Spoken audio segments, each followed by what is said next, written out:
Good Monday morning, Dog Nation. My name is Brandon Adams, and this is DawgNation Daily, the daily podcast for Georgia Bulldogs fans, presented today by Pella Window and Door. No way to sugarcoat this. Odd weekend, lot of pain and hurting in the world in which we live, and we've always taken our job around here seriously to be a distraction from a lot of that kind of stuff. We will continue to do that with all of you today. I think we have some legitimately fun stuff to get into. I loved being a part of the Dylan FAIRCHILD commitment ceremony on Saturday. We'll talk to John STINCHCOMB about Dylan today. Dylan just comes across as a super sharp dude. We'll hear from Dylan on today's show. Georgia's in the group of finalists for Tony Grimes. That's not unexpected. I think this Grimes recruitment's about to get really, really fun. If we can ever get the door to be open for some visits, it may even be more fun than that. We will touch on that. Plus, I think there's a lot left to be said about these quarterbacks. Not just the newcomer JT Daniels, but the way in which the other guys are getting ready to go here. Man, this is going to be fun stuff. So, as I said before, a lot of people come to the show with a lot of different feelings on a day like this, and yet we'll do our part to entertain you for the next few minutes. We're really glad to have you with us. As DawgNation Daily, the daily podcast for Georgia Bulldogs fans, presented today by Pella Window and Door, begins right now. Today's episode of DawgNation Daily is brought to you by Pella Window and Door of Georgia, viewed to be the best. Presented by DawgNation.com. This is DawgNation Daily, the daily podcast for Georgia Bulldogs fans. Here's your host, Brandon Adams. I don't think there's any doubt whatsoever that the arrival of former USC five-star quarterback JT Daniels at Georgia provides a lot of excitement. However, I think one of the things that we're seeing some evidence of, though, is that Daniels' arrival isn't just exciting for what Daniels brings to the table. Daniels' arrival is exciting for what he seems to generate in the other Georgia quarterbacks, either the guys that are on the roster or the guys that are maybe soon going to be on the roster. All of a sudden, you see alphas starting to act like alphas, which is exactly what you want in a situation like this. I've made no bones about the fact that I think that Daniels being here is good for UGA, but he's not the only quarterback on this roster that has the potential to be good for UGA. So let me kind of talk about what's happened since Daniels has made his announcement. Everyone's saying what they're supposed to say. If you are an elite athlete and you want to be around other elite athletes, if you want to test yourself against the best, if you want to be pushed to be made better by other people who consider themselves the best, the attitude that you're seeing from these Georgia quarterbacks is exactly what it should be. Let me start with some simple words here from Carson Beck. On Twitter, it's an example of something that to maybe one person may not mean much. In the context here, may mean more than you realized. He says, I'm blessed to be in the position that I'm in. This would clearly to me, this is on Twitter, by the way, from the weekend, this clearly to me would seem to be an indication of all the people who think maybe I regret my decision to come to Georgia because the quarterback room's even deeper than I thought it might be, or maybe, the promise of being the heir apparent eventually as the Georgia starting quarterback may not seem to be there as much anymore. Carson Beck says, hey, listen, I'm not worried about any of that kind of stuff. At least that's the way I take that tweet, and how else would you take it? He says, I think that's a declaration that he's here to compete. There's a handshake emoji there where he's in on the agreement and he's kind of ready to go with all of this. I think that you really like this. And, this is kind of something that when I wrote my column on Sunday, and the point that I made was very similar to the one that I made on DawgNation Daily going back to Friday, which was I believe that with JT Daniels on the roster, because he has experience, that Georgia, I believe, will be viewed as the best team in America to begin the 2021 season. I believe that Georgia will be the preseason number one. And, when you're trying to write something, sometimes you don't have enough room to fit every idea that you have into the column. It just doesn't flow that way. There was a point that I wanted to make in that column that didn't quite fit, so let me say it now. While I believe that JT Daniels will make Georgia the preseason number one team, I also leave some room in my mind open for the possibility that a Beck or a DeJuan Mathis eventually beats out JT Daniels and eventually becomes the starting quarterback. There's at least a chance that'll happen. We see unexpected outcomes in football competitions all the time. The Georgia quarterback situation, if that were to happen, wouldn't be the first time something like that happened. I guess the point, though, that I think that Daniels provides for Georgia, and I think this is really important and it shouldn't be glossed over. The thing that Daniels potentially provides to Georgia, if a Beck or a Mathis eventually does earn the starting job, the two kind of four-star guys who've been here, Beck as an early enrollee, Mathis for a full year, if one of those two guys eventually wins this starting job, then as a Georgia fan, you'll have a lot more confidence that they are more than just a QB by default and actually a QB earned through the way all starting jobs in the SEC should be earned, through competition. See, if there's no JT Daniels and you're forced to choose between a Brock Vandagriff or a Carson Beck or a Dwan Mathis, if there's no Daniels on the roster for 2021, you're left to say, well, is this guy really a good quarterback, or is he just the best that Georgia had available? But with a guy like Daniels, who's been a starter at a place like USC, a program that typically has pretty good quarterbacks, I think you have a lot more confidence then that if a Beck or a Mathis were to win the job, they would have done so, or even a Vandagriff in 2021, they would have done so by truly earning it and not just getting it by default. By the way, speaking of Brock Vandagriff, much the same way Carson Beck declared his intention to compete, Vandagriff, who won't be in Athens until 2021, has done the same thing recently via the pages of DawgNation. Here's what Vandagriff told our Jeff Sintel. If you're an athlete and you want to be a starter, you have to compete, which is just absolutely fundamentally true. Vandagriff goes on to say, when you choose a university, you choose everything that goes along with that university, from transfer players to players that are already there to changing coaches. You just embrace it. You compete, you go out there, and you do the best you can. Who could say it any better than that? Brock Vandagriff via DawgNation.com and Jeff Sintel on that. You embrace it. You do the best you can. That's exactly the way that a competitor would see himself in that situation. No surprise that Brock Vandagriff sees himself that way.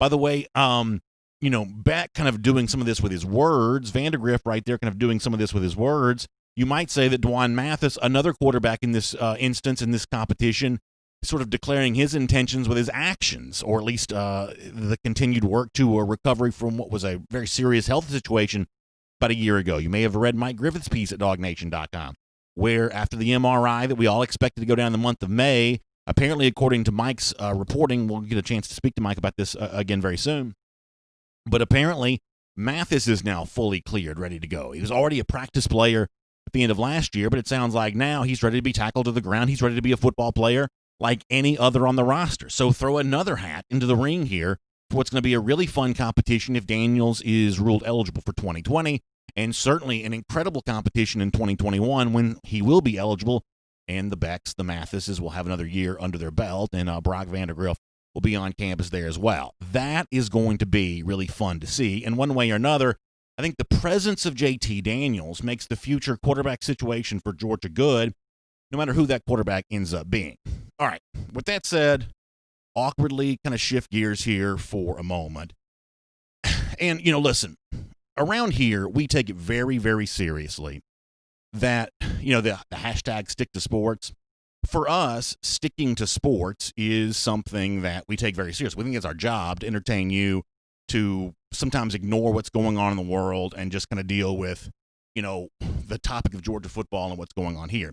However, there are some moments sometimes when things get big enough that to ignore it and say nothing about it, to make no statement whatsoever, becomes its own kind of statement, if you understand where I'm coming from. And so you're sort of, damned if you do, you're damned if you don't, if you kind of get what I'm saying. And obviously we saw the horrible things unfold all weekend long as a, kind of outflow from the tragic death of George Floyd.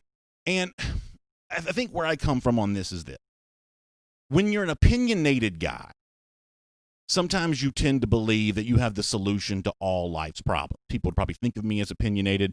And sometimes when you are opinionated, that's the kind of the way you think. Well, I would just do this, I'd do that. Here's my opinion about this. Here's my opinion about that.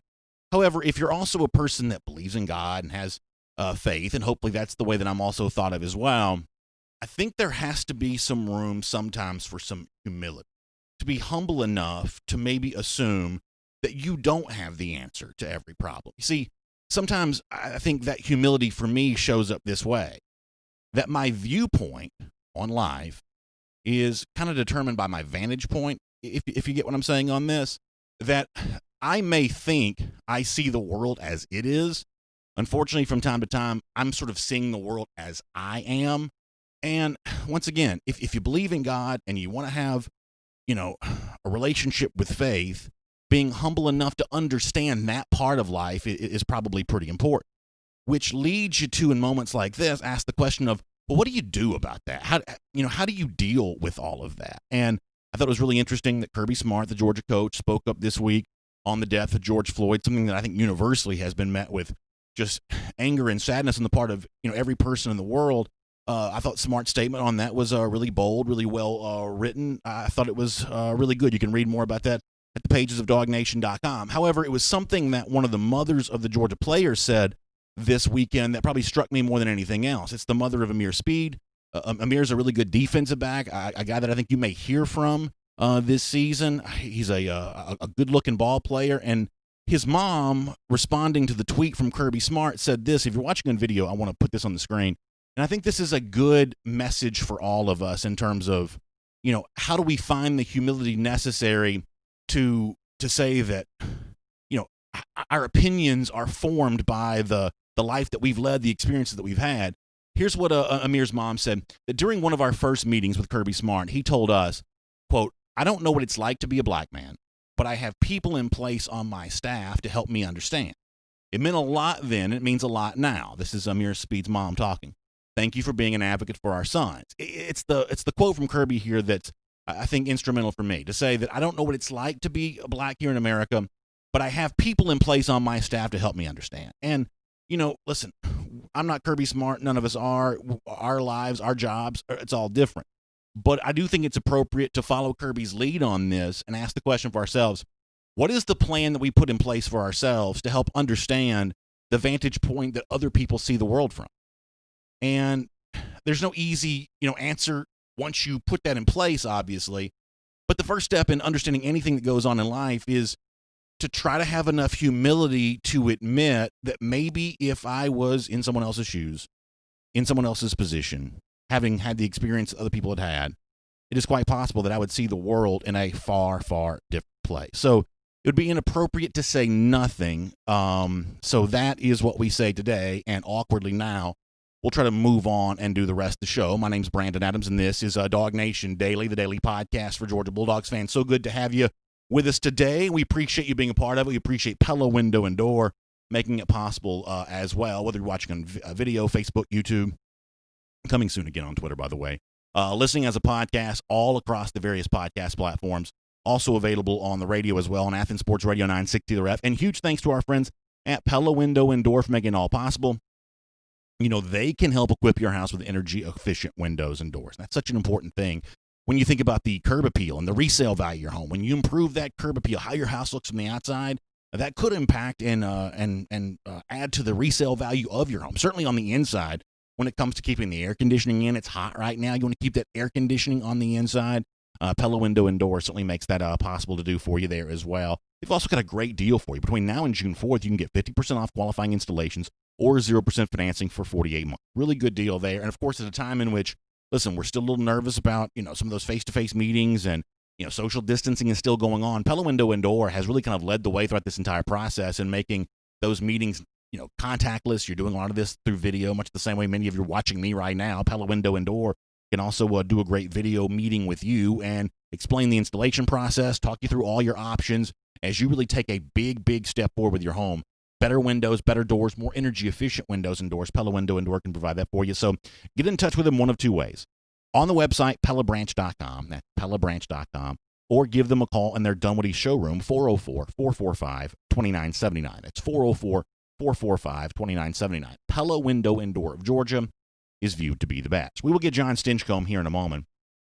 And one of the things we're going to talk to John STINCHCOMB about today is the commitment that Georgia got on Saturday from four-star offensive lineman Dylan Fairchild. I was lucky enough to be a part of this ceremony, and boy, it's really cool when a young man like that lets you into his home and lets you share the biggest day, at this point I would assume, of his life thus far, a day in which a young man from Georgia gets a chance to commit to Georgia. And when he's also nice enough to make this widely available on video and stuff like that, it's great to see. I think that Dylan also brings a lot to the table as a player as well. We'll let John tell you more about that in a moment, but as a setup for that, let me let you hear Dylan Fairchild with our buddy Jeff Sintel from Saturday. First of all, on the reasons why he chose Georgia, here is Dylan Fairchild. All around, academically and, the football side of things, I think this is going to be the best decision that I make in my life. It was definitely a hard decision to make. And, I think that, I feel the chemistry at Georgia. I feel the recruits there that are and the players that are already there. I feel a bond with them, and I feel a serious match, with them. And I think, if I really want to play at the next level and put myself into that first, second round draft pick, I got to surround myself with the best people in the country. And, there's no better place to do that than Georgia. You couldn't write it any better. I mean, it's the kind of thing that if Georgia started making its commercials for other recruits, the idea that he feels like the competition that he's involved with in Georgia will push him to be better. I mean, that's exactly what you want to hear from a young man. He's so, well-spoken, so articulate with the way that he expresses that message. It's one of the reasons why Georgia fans have universally treated it as such a big piece of good news that Fairchild chose UGA. There's something else that Dylan said that I thought was really good as well. When you make it known that, hey, this is my school, this is where I'm going, make it known to the coaches, make it known to the world via the Magic, the DawgNation video channels. What does it feel like to kind of get that done and go public with a big decision like this? Dylan also had some nice things to say about that as well. It's a surreal moment. It's warming. I got a weight lifted off my chest. I can really focus on me and my family, my home. And I'm proud to represent, the state of Georgia and my family. It's a great feeling. Y'all know I'm a total hypocrite on certain things. I want Georgia to get the very best players it can possibly get. However, I am always going to be a sucker for that last line from Dylan. He means it authentically, but it works on me every single time. Hey, man, I love my family. I love representing the state of Georgia. I love all of that. It reminds me of, I think D'Angelo Gibbs' mom, who when D'Angelo first chose Georgia, said, keeping those dogs at home. I love the idea of guys being from this state, wanting to play for this state. I like the national guys, too, and we'll get to Tony Grimes. His announcement of Georgia as part of his finalists later on in the show. But when a guy like that who is from Georgia, who loves Georgia, on the video we had on Saturday, family decked out in the red and black, that really works on me, man. It makes me very, very proud to have a guy like that as a part of the 2021 class for Georgia. It's good to have all of you with us here today on DawgNation Daily, presented by Pella Window and Door. As I said before, later on in the program, we'll get to Tony Grimes and his whittling down of his finalists that includes UGA. But for now, for more on Dylan Fairchild and a little bit of what Georgia's getting in JT Daniels, let's talk to our buddy John STINCHCOMB, Marlowe's Tavern Insider Update. From Athens and across the SEC or wherever the recruiting trail may lead, here's a DawgNation.com insider. Time now for a Marlowe's Tavern Insider Update. We'll get ready to bring in John STINCHCOMB on that and talk to him about a lot. Obviously, as you might imagine, we will begin here with a good bit on Dylan Fairchild, what he brings to the table for UGA. John, there's a lot of specific things I want to talk to you about when it comes to Dylan, but let me just kind of begin in a general sense. What do you like about the young man's game? Obviously, in addition to having been an offensive lineman, you still study that position, you teach that position. What do you see when you see Dylan Fairchild? Well, let me start by saying thank you, Dylan, because this time of year, it gets pretty lean as to stuff you can talk about, and with everything our country is going through, I appreciate a good distraction like this. So no doubt. Let's start with a good thank you. Yeah, no doubt about that. But what you like is the way he attacks the game. I mean, he's obviously got a big frame, something that he'll continue to grow in, and you got to be excited about for the future, because he's 6'5" and has room to grow. So it really reminds me of watching some early film on Ben Cleveland, in that you got this big monster of a man that once he plays inside, he's got good flexibility. He's good at the point of attack and loves to finish, which you watch some of these guys play and it's finesse, but with Dylan, he's got a little mean streak in him, and it's fun to watch him play. When a portion of our video on Saturday, there was a moment in which Jeff Sintel asked Dylan to stand up for whatever reason, and what strikes me when you see Dylan is, you mentioned 6'5", 24/7 Sports listed him at 295 pounds, and yet he doesn't really necessarily pass for that. This is a guy that doesn't have extra weight, it would seem. There doesn't seem to be misplaced weight here. There's not flab or things like that, and it seems to me that we're talking about an offensive lineman that's obviously, because of his background with wrestling and things like that, that's going to use leverage a little bit more. This is an offensive lineman, to me, John, what I'm saying is, that kind of looks like an athlete. He almost looks like a player from maybe a different position. It does seem to indicate that Georgia's got something pretty specific in the Matt Luke era that they're kind of looking for from their offensive lineman, because, this is a guy that's plenty big, but it's not kind of, out of control weight, the way that maybe sometimes high school guys have a tendency to battle against that. Boy, Dylan doesn't seem to have a lot of that going on, does he? No, and I think you get players that come in either one of two ways. One, they read all the stats of other guys and feel like, ooh, I've got to be bigger, so they just put on weight, especially in high school, and they come in, at 335, 340, but it's a nasty 340. I mean, it's just not good weight, and that strength coach that receives this piece of clay, they have to mold it back into shape, and that usually entails losing weight. They may end up at the same weight, but it's a much different composition. For guys like Dylan, they come in with room to build on that template, and they don't have that excess flab that you see from some of these other guys that are just trying to be heavy for heavy's sake. He seems to be, from what I see in his play, he's athletic, he moves well, and is trying to put the weight on right. I'd much rather get a guy in who's a little underweight. You can always get them beefier. Sometimes it's harder to get them to cut weight, and build it the right way. Yeah, listen, I mean, I had buffalo wings for dinner, so I'm not qualified to speak on the subject I'm about to speak, but it seems to me that the science of nutrition is just as complicated as the science of strength and conditioning. And for a younger athlete who doesn't have access yet to what Georgia provides when the guys are on campus, it may even be more complicated. That I would say that in terms of eating the right things to get the right kind of weight on you at a young age, that's probably harder to do than just going into the weight room and throwing up 45-pound plates over and over again. So there's probably a reason why it's more likely that when a high school player is really big, you see more bad weight than good, because eating the right kind of foods, the right composition of that, I would imagine, is just as hard as anything else is. That speaks to one of my bigger concerns, as some of the current team, all of the current team, has been home. When you're on campus and everything's regimented for you, that includes your nutrition. And because of the pandemic, you're forced home in these various environments, and I'm sure most guys were able to find a way to work out, but you don't have access to the nutrition that's provided and the meals that are made for you and catered to your very needs. I mean, they've got snacks that are designated for guys that are trying to add weight or cut weight, and when they're home, you're subject more to eating. Cheaper is easier, and it's usually not as good a quality. And when you see, back to your point of these high school guys like Dylan,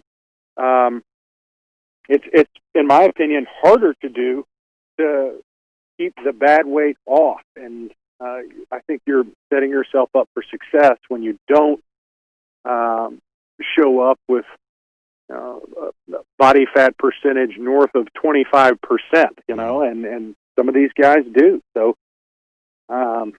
nutrition is a big part, and you look at a way that programs have advanced over the years, and I think that's one of the main things that they've really honed in on and said, we've got to do a better job of feeding our high-performance athletes.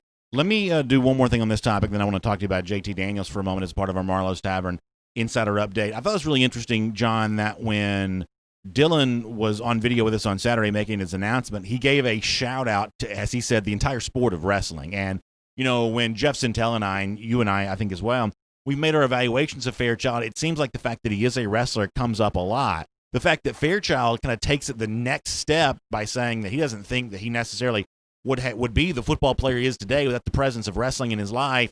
John, as someone who understands how body positioning matters, low man wins, so to speak, when it comes to working as an offensive lineman, how do you think wrestling helps Fairchild as a football player?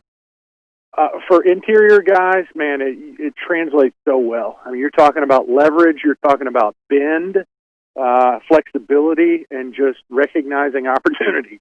It reminds me of Cedric Von Prawn, if saying that correctly, of a guy who understands leverage, understands engagement, and how to shift and utilize your weight. And historically, if guys exceed and have success in wrestling, they usually are the guys on that end. They can dump folks pretty quick just because they understand leverage and engagement, and I think Dylan's already tapped into that. So there's probably correlation to Iowa and their offensive linemen. Yeah. They always seem to be putting out guys, and they always seem to have one of the best wrestling programs. So I wonder if there's more to it than meets the eye historically for them.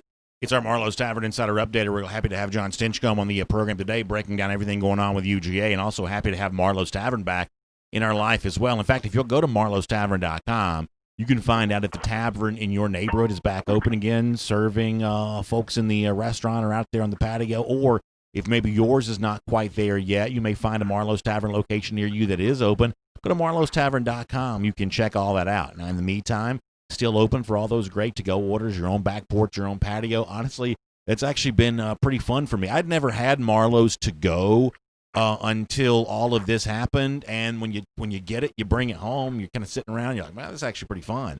So you can continue to do that there as well. Go to marlowstavern.com. You can find the contact information for the tavern right there in your neighborhood. Enjoy some of that chef-inspired food.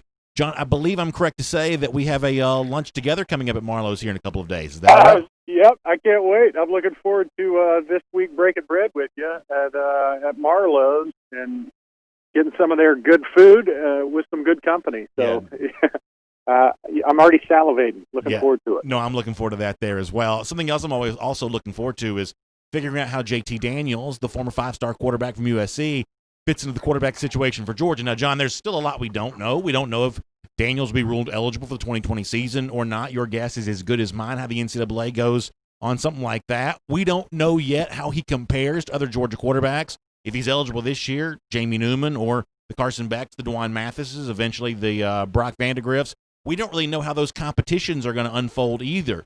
And, I still think there's plenty to be excited about and like about Daniels.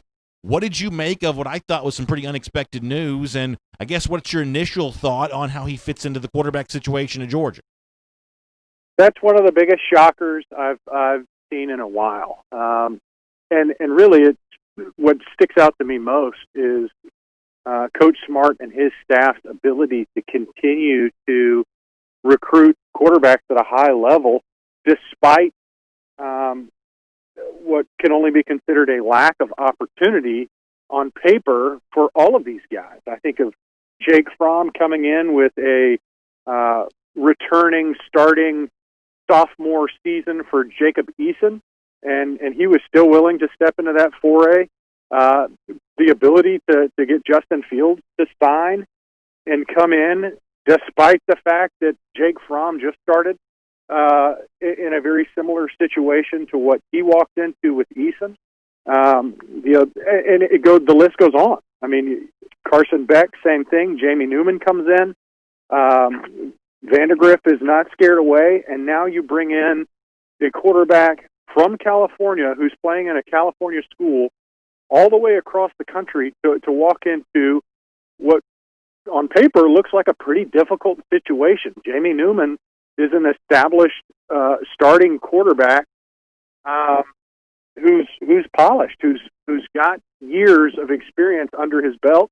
That's what you're looking at least this year. And I guess JT Daniels says or sees an opportunity that after, depending on if he's not eligible this year, there's still 3 years of good opportunity for him at an elite program, similar to probably what Joe Burrow was looking at LSU when he was making that decision. So it's pretty unique. I'm surprised and impressed more than anything. That's probably the best word of Georgia's ability to continue to recruit these 4- and 5-star national elite players to positions that are not vacant and have healthy competition. I'm sure for JT Daniel, he looked across the country, and there was probably easier opportunities for him to walk right in and be the guy. So I respect the fact that he's not shying away from a challenge, and Georgia's able to recruit at a high level on the national scale. You mentioned Joe Burrow. Let me say this. Some of our audience, John, has said that I'm not giving Dwan Mathis enough chance to win this job. I'm not giving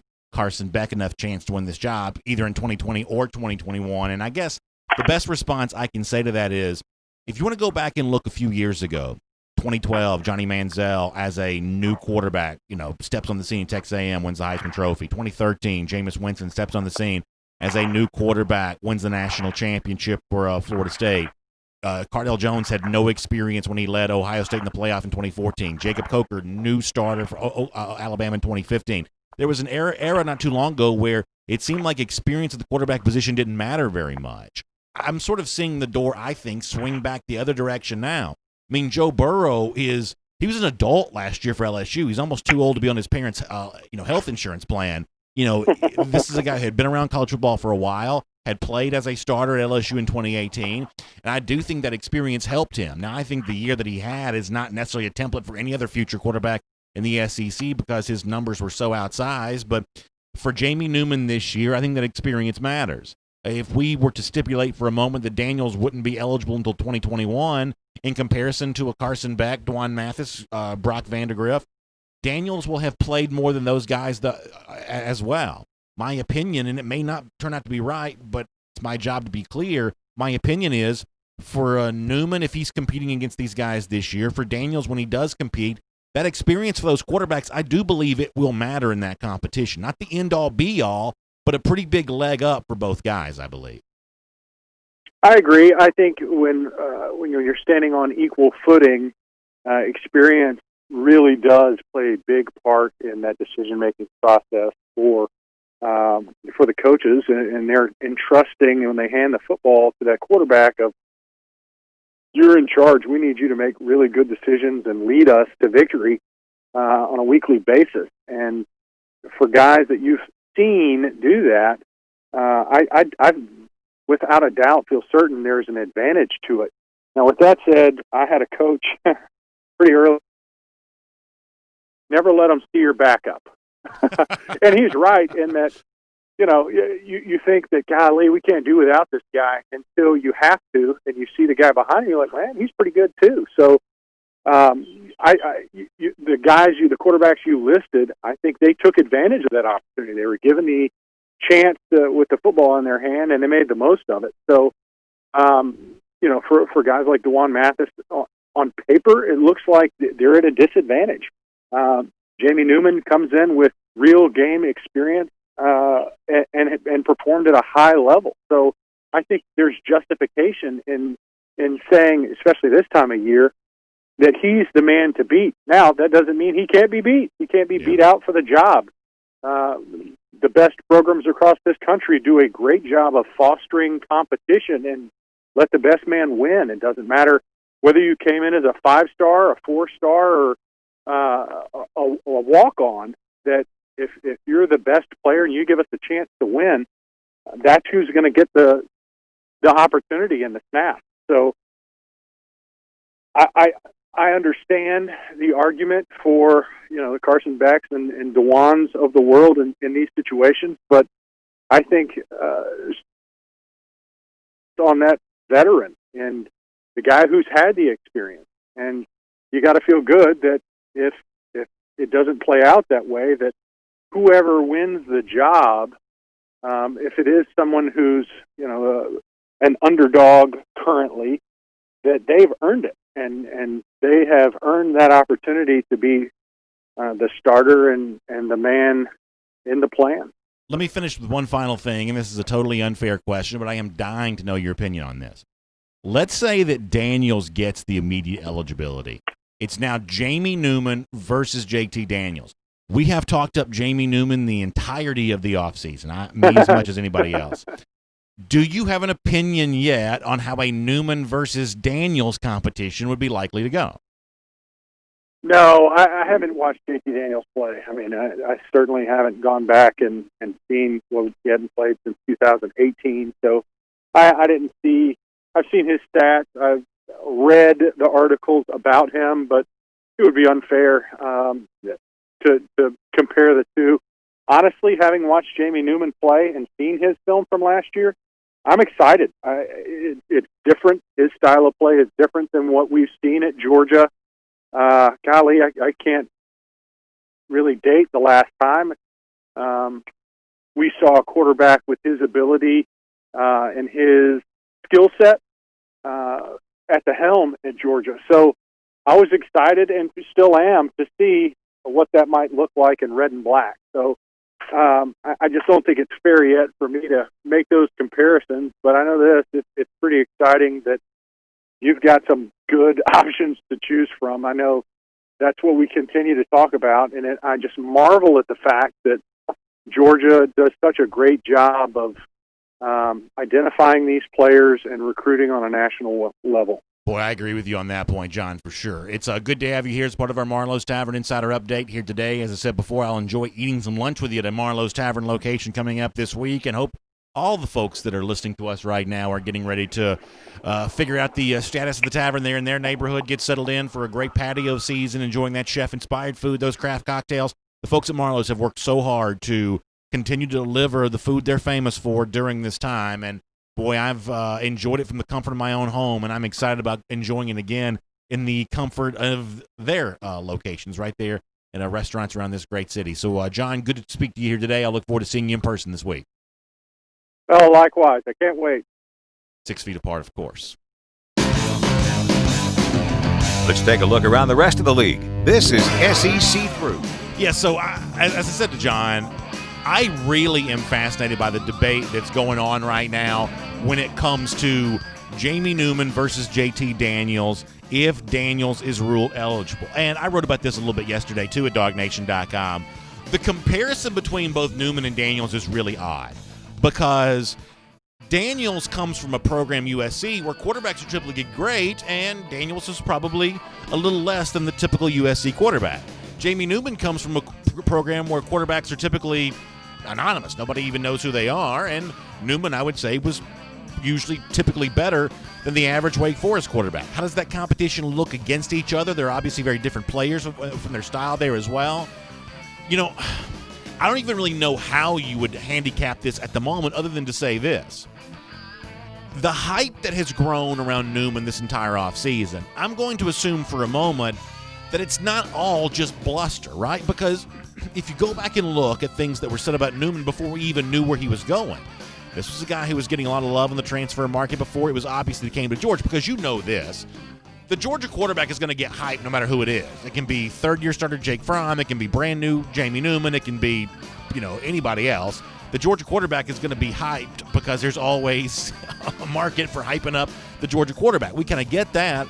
But in the case of Newman, let's assume for a moment that it's not all hot air, because a lot of the places where this hype were coming from were people hyping Newman before he came to Georgia and kind of, hyping him beyond just his connection to Georgia. David Pollack takes himself very seriously. This is a good analyst. This is a guy that's one of the featured players on ESPN. This is not a guy that's, only existing to tell Georgia fans what they want to hear. He goes on the what do you call it? The Get Up show on ESPN, says he thinks that Jamie Newman's going to be a first-round pick. It's not the kind of thing that Pollack says lightly. He knows that people are paying close attention to his opinions. My guess is that David hasn't completely done an about-face on Jamie Newman just because JT Daniels has suddenly arrived on the Georgia scene. We don't know yet if Daniels is going to be eligible.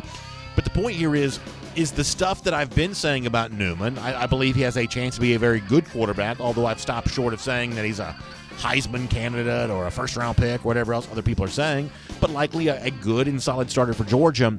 I'm not going to change my opinion on that just because JT Daniels is here. May the best man win in any competition if Daniels is indeed eligible, but I believe my money is still on Jamie Newman to earn that starting job, even if Daniels is eligible this year. But, man, that's a fun storyline to pay attention to. It's a really fun storyline to watch. All right, let's do some SEC through stuff here for a moment. By the way, speaking of transfers and the likelihood of eligibility, actually, let me pull this back up. Excuse me one second. Speaking of that, we did get some interesting news over the weekend as Lorenzo Lingard, former five-star running back from Miami who transferred to Florida. Lingard put it out on social media that he has been ruled eligible for this upcoming season. He's not a graduate transfer, so he had to go through the NCAA process, and he got the news he was looking for. Apparently, no one's disputing that claim, so we'll take this as true that Lingard is going to be eligible for the upcoming season. And there's two things you got to deal with here. I'll get to what this means for Georgia versus Florida in a moment. Let me sort of deal with this from what it might mean for Georgia's case with Daniels. The honest truth is, I don't know if they're really all that similar. I don't know a ton about Lingard, but the Florida message boards are operating under the assumption that Lingard's got a sick family member, and maybe that played into all of this. Lorenzo didn't play very much for Miami on each of the last 2 years. He also dealt with an injury. I think sometimes there's kind of a bad look situation involved with holding a player hostage at a program in which he's not really getting much chance to play. So, do you draw a precedent from the Lingard situation that makes it seem more likely that JT Daniels gets the news as he's looking for? I'm not quite sure you do. It's probably fair to point out that, for instance, Brenton Cox didn't get that same waiver a year ago going to Florida. So NCAA is very difficult to predict on stuff like this. What does this mean for Georgia versus Florida with Lingard's eligibility? Well, obviously, he provides an extra body in the Florida running game that I think, Gators fans don't say this enough, and somehow when the media kind of touts Florida win the SEC East over and over again, they don't seem to say this very much. But this is a Florida running game that's pretty suspect right now. I mean, Damian Pierce would be, I guess right now viewed to be the lead dog in that rushing attack for Florida. He needs some help, though. It's still a suspect Florida offensive line. Lingard kind of has that recruiting profile that would lead you to believe, well, that's the help. As I said before, he just never looked the part of a five-star running back while he was at Miami. But when you're thinking about battling Florida in the SEC East, you're now thinking about that Florida rushing attack being Pierce, who at one point in time, you'll remember that was a name on the scene for Georgia recruiting at one point in time, at least briefly. He's from Kirby Smart's hometown of Bainbridge, and now Lingard there as well. I mean, spoiler alert for me on this, I still don't view the Florida running attack as a strength of its team or even a strength overall. I don't think Lingard changes things all that much, nor do I think that Pierce is a true game-changing running back either, but it obviously is good to have an extra body in the fold there. Florida now has that. One more thing on Florida here for a moment, and yes, I do realize my SEC through music has run out on me. This is totally self-serve. Are we sure that Dan Mullen is still a great tutor of quarterbacks? And I'm sure that the objective observers out there are going to say I'm totally unfair about this. But, I mean, what is really the evidence to support that point? Obviously, a gazillion years ago as an offensive coordinator, he worked with Alex Smith, and as an offensive coordinator, he worked with Tim Tebow, and you can make your own, I guess, evaluations of all that. They both had very good college careers. But in modern times, in more contemporary eras, we've heard, the work that he's done with Dak Prescott being cited. Boy, there's a lot on the internet these days about what the Dallas Cowboys may be getting ready to do with Dak Prescott. Now, ultimately, they'll probably end up caving and give him $1 gazillion. But there's certainly plenty of Cowboys fans that are not quite sure they want that big money to go the direction of Dak Prescott for all the reasons that get cited. Hasn't really beaten very many good teams very often, made a ton of mistakes. He's better than some quarterbacks, but, the kind of money that is being thrown around here, there are plenty of Cowboys fans that are not sure they want Dak Prescott to get that money. And if the Cowboys were to at least begin a process where, they don't give the big extension, the big contract to Dak Prescott, they like him as a cheaper quarterback, don't love him as a big money quarterback, at a certain point in time you start to wonder, well, Nick Fitzgerald didn't really pan out at Mississippi State, and, having a chance to work with the former four-star quarterback like Felipe Franks at Florida, all of a sudden now he's at Arkansas, and, Kyle Trask is supposed to be, the evidence of all of this. But at a certain point in time, all the love that Dan Mullen gets as a great tutor of quarterbacks, where's the preponderance of evidence on this that we're supposed to have for that? I think it's probably fair. Although I'm sure some people will say it's just self-serving. One more thing very quickly here, and this is very quick.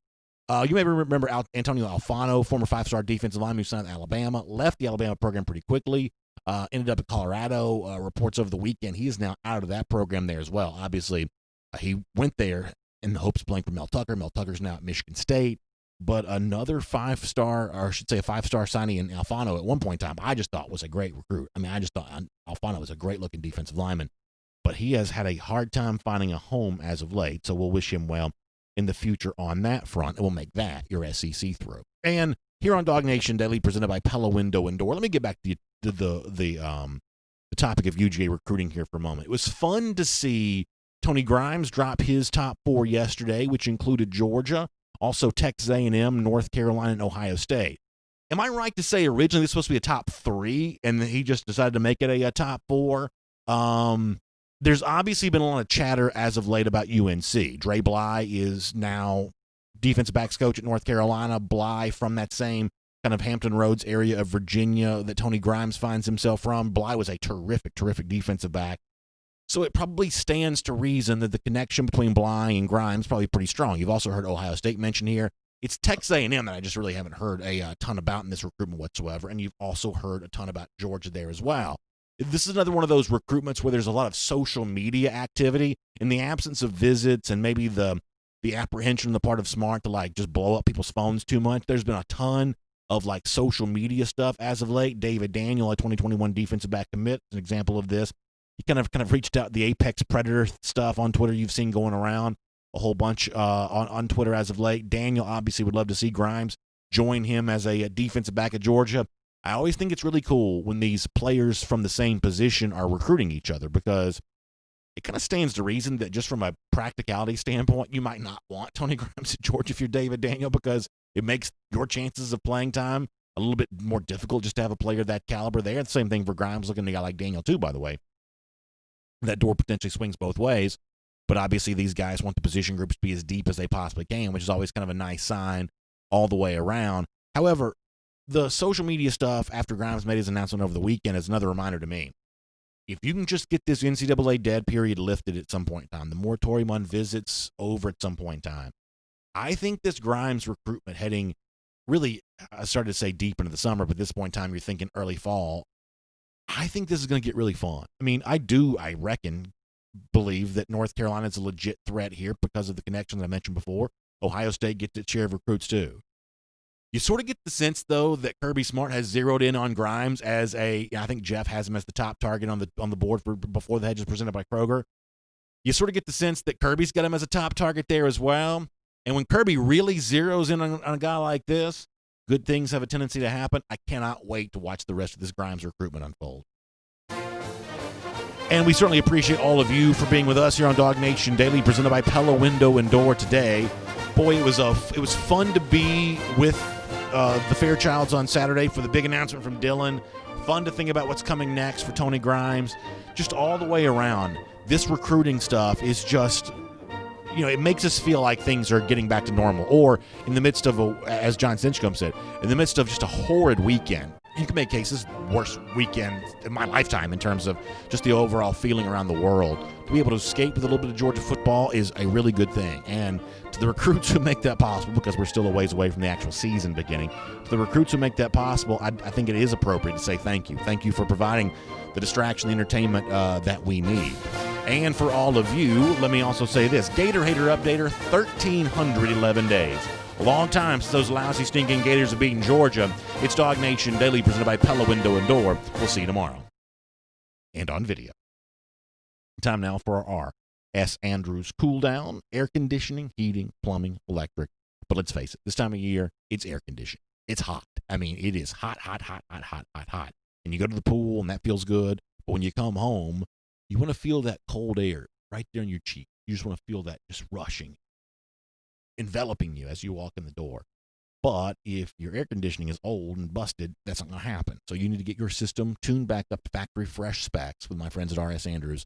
It is just $99. You can find them online at rsandrews.com. And Dari and the whole team at R.S. Andrews can do for you what they've done for so many: deliver you a smile.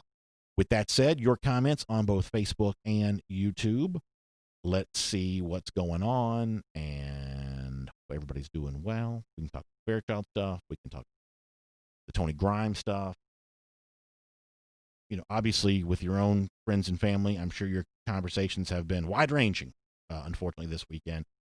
If you don't mind, I do want to try to keep this conversation to the topic at hand as much as we possibly can, because I feel like people deserve a little bit of an escape from this after what was pretty rough weekend. So we'll do the best we can to do that. Matt Rukavina, kind words. Good to see that. Van West says, good to see you're still sporting the Beat Bama beard. Yeah, Van, I'm going to try to keep this as the Beat Bama beard, but Connor and I were talking before the show. At a certain point in time, I got to get a haircut. I mean, my hair is long. It's long. When the hair gets cut, am I going to be able to maintain the facial hair? Because you go to the pool and stuff, I mean, it's just nasty. So I don't know. Maybe that's going to happen. Joel Moody. He's feeling pretty good about Brock Bowers. Maybe so. Randy Hall also feeling good about James Williams and Nugget Warren. Listen, it's gonna be fun. It's gonna be fun. There's a lot of good stuff potentially going on here. Lucy Bowers Boykin checking out. Thank you, Lucy. Randy Hall feeling good about Terrence Ferguson. Congrats, Dylan Fairchild. Yeah, it's cool to be able to experience that moment with these young men, because I'll be honest with you. I said this on Friday's show in terms of how I would make the evaluation, that the numbers are more important than names to me. You got to have a lot of good players on the roster in the hopes you can find 11 who can play. I think the problem with that sometimes is I have a tendency to, this is going to come out harsher than I mean for it to, I have a tendency to dehumanize the players themselves. In other words, I'm not a recruiting reporter. I'm not, I get to know some of the parents' families, but it's not like that's my job every single day. My job every single day is to be in the studio and talk to you. So therefore, I have a tendency to see the players as a name on the roster and to see their specs and kind of how they fit into everything else. And you sort of forget that there is a human story involved with this sometimes. And when you get a chance to be with a young man when he's telling the world, as he told us on the DawgNation video channels on Saturday, hey, lifelong dream, I'm going to Georgia, couldn't feel any better about that. At that point in time, you were, I guess, reintroduced to the human story that's connected to all these players' names. And, it becomes less about, well, how does he fit into a future depth chart and what does he mean for Brock Bowers, or what, how all these guys kind of tie in together. It just becomes about enjoying that happy day for a family like that, the kind of thing that 99.9% of us will never get a chance to know what it feels like, saying that you're going to play football at Georgia. Dylan got to say that on Saturday. It's a human story for him, and so I think it's important to remember that from time to time. One other thing. Jonathan Wade says, any new news on Donovan Edwards? No, I haven't heard anything new on him as of late, but my guess is that he remains a high priority for UGA. Bill Rogers says Trinity down here in Jacksonville's got some good players. Yeah, Georgia's got a 2023 commitment out of there. Trinity, one of the best programs, I would say, in the state. Certainly in that Jacksonville area. Is it Torian Webb? Is that his name? That's the 2023 guy, I think. That's committed from there. Ray June Johnson says, I'm on the Newman train. Yeah, Newman's my guy for now. I'm not selling my stock in him just because JT Daniels' arrival. I also don't know that it's possible to have any real significant analysis comparing the two. I just think they're just so different. The level of competition they face was so different. The stories in which they arrive here at UGA are so different. So I think it's tough to have any real analysis. It almost becomes just sort of a flavor preference more than anything else. And for now, I think that just given what I've kind of grown to know about Jamie Newman, that's a guy that I'm still very interested in. Chris Slim White says Dwan's cleared, maybe the dangerous person to Jamie Newman for the starting job because he has the arm and legs there as well. And this goes back, Chris, to what I said near the beginning of the show, that while I do favor the experience that Newman has, I favor the experience that Daniels has, even if it wasn't all perfect experience for either player. I favor that experience. I think if a guy like Dwan or Carson were to eventually win the starting job, you would feel better about them because of who they had to beat out. I mean, if you don't have an experienced quarterback on the roster and a Dwan won the job or a Carson won the job, or in 2021, if a Brock VANDAGRIFF won the job, I think you'd be left to wonder, did this guy just get picked by default or did he really truly earn it? Well, if a guy like Dwan would have, as Chris predicts, eventually become the starting quarterback at Georgia, and he did so with a Newman on the roster or a JT Daniels on the roster, then you would feel like, wow, this guy must really be the quarterback. And more important than the way that you and I feel about that, the other players on the team might be easier. It might be easier for them to then rally around that guy as their leader because of the legitimacy of the quarterback competition that unfolded. Jason Brian Lee says, what confuses me is the totally different styles. Which are we shouting for in our, quote, new offense? So here's the way that I believe about this. I actually don't think that, how do I want to say this? Like, I don't think you build an offense around a running quarterback. I think you allow a running quarterback to do his thing within the confines of an offense that works, right? I mean, I think that the ability to run, move around, be athletic, in Newman's case, the ability to actually run forward for positive yards, it's obviously a good thing. I think sometimes in football, we have a tendency to turn that good thing into an easily neutralized thing by then building the offense around it with a lot of design runs and things like that. And I think that Newman is probably coming to Georgia to not be a running quarterback, but be a quarterback who runs. Because even though athletic quarterbacks, guys who have mobility and ability to use their legs, that's really in vogue in the NFL now, not at the expense of being able to deliver the football through the air. So Newman's coming to Georgia because he wants to demonstrate his ability to throw the ball for NFL scouts, but Georgia still wants to utilize his legs, but you're not going to build an offense solely around a quarterback run because this is not 1975. So I think the presence of a quarterback with athleticism is always a positive because it's just an extra dimension to have to fare against if you're a defense, but it's not the kind of thing that you're going to build an entire offense around. I hope that makes sense. And that's kind of my feeling on that, is that the Georgia offense can work with a JT Daniels, who's less of a runner, with a Jamie Newman, who's more of a runner, on my assumption of what Todd Monken is, because ultimately what those guys are going to be asked to do is throw the football, and in Newman's case, run when that opportunity's not there. Over here on YouTube for a little bit as part of our R.S. Andrews cool down. Corbin Lucier says, when will we know if JT Daniels get the media eligibility? Here's the problem. There's no time frame for this. In the case of Brenton Cox's status at Florida, I don't think they ever announced anything. He just didn't get it. In a lot of cases, they don't come forward and say, all right, we're giving it to you, or come forward and say, all right, we're not giving it to you. It just sort of happens when it happens. And in a lot of non-revenue sports where, you and I would never notice, think about swimming and diving or skiing or, some sport like that. There are some horror stories of the NCAA never ruling, just not dealing with the situation. I can't cite the specific examples because it's not really on my radar all that much. But really, even women's basketball, which is a little bit more, obviously something we might, be prone to notice. There are some crazy stories of transfers in women's basketball where they just sort of sat twisting in the wind forever with the NCAA not ruling on them at all. So, football, obviously, they can't really do that quite as much because people will, notice if it happens. But, part of the problem of the NCAA is not only can you not predict what the ruling is going to be, in some of these cases, you can't predict when it's going to take place. Christy says, hopefully that Kirby will let Monken do his thing. And Christy, more so than anything else, that to me is the issue for the offseason.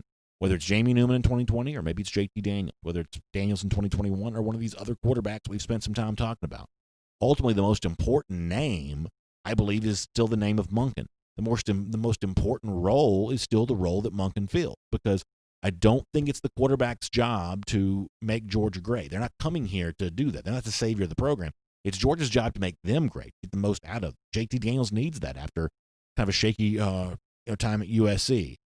Jamie Newman needs that. There's a chance that he would have been, on the radar for a lot of draft scouts, but to guarantee that's true, he needs the big season at Georgia. It's Georgia's job to get the most out of him. And the same thing's true for the younger quarterbacks, either already in the program or soon to be in the program there as well.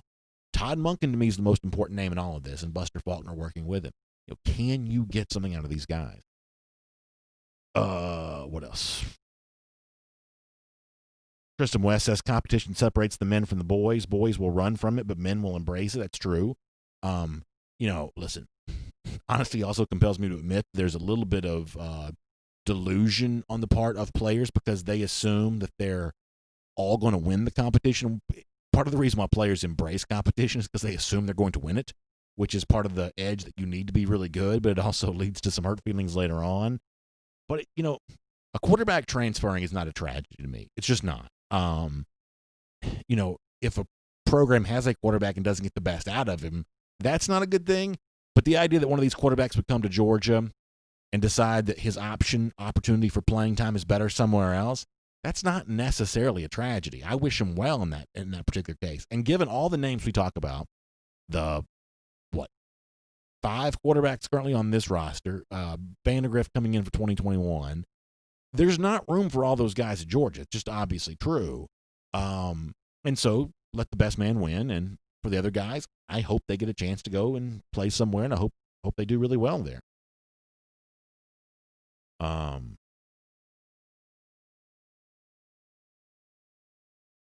Enrique Murillo says the only assistant Kirby hasn't trusted has been Coley. That was obvious. Maybe so. I mean, I think it's important to note that in the telling of the Kirby Smart era thus far, the Coley decision was clearly a mistake. I don't think it was obviously a mistake at the beginning. I mean, you can go back and hear R.S. Andrews cooldowns, regular portions of the program. I didn't want James Coley to leave. And when George was talking about bringing in someone from the outside to replace Jim Chaney, you could hear me say a gazillion times, I hope it's not at the expense of losing James Coley because of all the value that I thought that Coley had. The truth is, I thought he'd probably be a really good offensive coordinator because I thought, how hard can it be when you've got all these players? Well, come to find out, it's harder than I realized. So, it was a mistake to promote Coley, but it was a mistake that had I been Kirby Smart, I probably would have made the same mistake.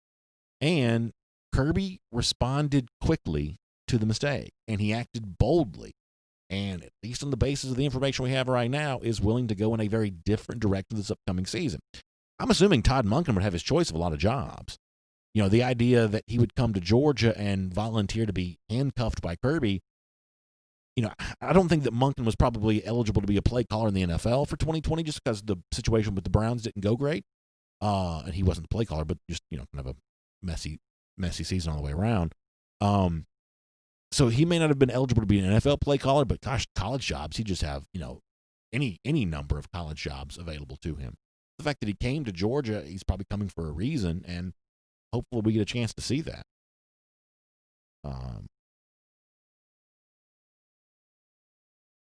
Jason Crosby says, we need two things to happen if Georgia's going to push for a national championship.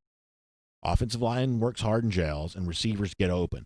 If that happens, Georgia will be extremely dangerous. I think that's true, Jason. This kind of also, for me, goes back to Monken a little bit, too, because I do believe it's the job, and boy, it's gotten late on me. I do believe it's the job of an offensive coordinator to scheme your receivers open. Some of this is just, outworking your man, but it can't all be that. I mean, I think the frustration that I had last season is I didn't see the Georgia scheme working the receivers open. And frankly, I'm not smart enough to tell you how to do that. I'm not. The examples I always cite is these teams that run these pick plays. That seems to work for everybody that tries it. But in terms of how you scheme a receiver open, I really don't know. But I see teams in college football doing it, and last year I didn't see Georgia doing that. So I think you're right to say those Georgia receivers have got to get open. And I think it's part of the job of the coaching staff to help that happen. It can't all be running past people and jumping over people, because at a certain level, DSCC, you can't run past these dudes. I mean, you're going to run past Derek Stingley. At a certain point in time, it just gets really hard to do that. Let me do one or two more. Nick Controy says, how's it feel being back in the studio? Better than you'll ever know, Nick. Thank you so much for asking. It feels great. It feels truly, really great. Really great. Do maybe one more on Facebook. Ready to go. Mike Anderson says, we keep rehashing this. Coley wasn't great. We also missing 5 starting receivers. And that is certainly something that has been rehashed a lot. And you're obviously right to bring that up. Joe Moody also says, and I think this is true, we'll make this our last comment. And if you had comments that I didn't get to, I apologize. It just got late on us fast. He says, if Georgia's able to throw the ball well consistently, it sets up for a monster year for Zeus, too. I think that's true. Clyde Edwards-Helaire had 1,400 yards rushing for LSU a season ago. He's a very good back, but there's no reason to think that Zamir White's not a very good back, too. If the Georgia passing game does what it needs to, they're not going to be throwing the ball 100 times a game, but if they just take that next step, it becomes a lot more difficult to defend against the run because, as you know, all of a sudden you're spreading out your defense and you're worried about vertical stuff. Safeties are very busy, not just standing there, as extra linebackers all of a sudden. So, yeah, I do think that Zamir White could reap the rewards for that. I think that's a really good point. All right, we got to go. Thank you for being here. R.S. Andrews Cool Down, air conditioning, heating, plumbing, electric. Trust R.S. Andrews to do all those things. They show up on time. They do the work that's promised, the price that's promised. That's their guarantee for you. Check them out online at rsandrews.com. Have a great day. I look forward to seeing you back here tomorrow morning, 10 a.m. DawgNation Daily, presented by Pella Window and Door of Georgia. Let me also give a shout-out to my friends at the AJC. Unbelievable weekend of coverage. And this is one of those moments in which the news is obviously terrible, right? I mean, it's just horrible, as I said before. This may be the single worst weekend I've ever experienced in my entire life. I've never seen news be more consistently bad than it was this weekend. And yet the responsibility of providing coverage for that doesn't go down just because it's bad news. If anything, maybe the responsibility is increased because of just the weight of it all. Well, obviously, the AJC has done an amazing job with that. So you know what it is. You don't need me to tell you.